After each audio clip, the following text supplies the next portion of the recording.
So good morning mga ka-homes. So as you can see right now, nandito po ako sa Clark Way, developed by the Houselands.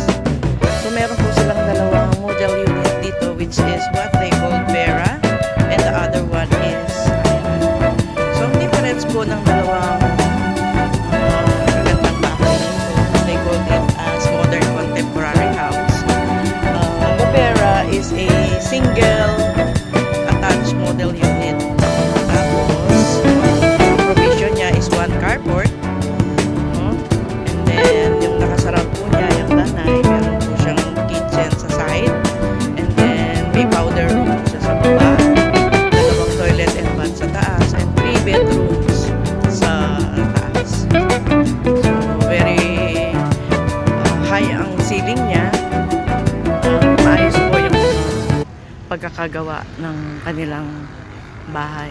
So yan po ang mga windows niya, makikita nyo mga ka-homes, may mga canopy. Yan po. And then this model unit naman, they call it as Ira model unit. This one is a single detached. So mas malaki po ito. Kung manonotice nyo yung carport niyan, it can accommodate 2 cars. Tapos, ang deliverable niya, may gate and fence na po siya.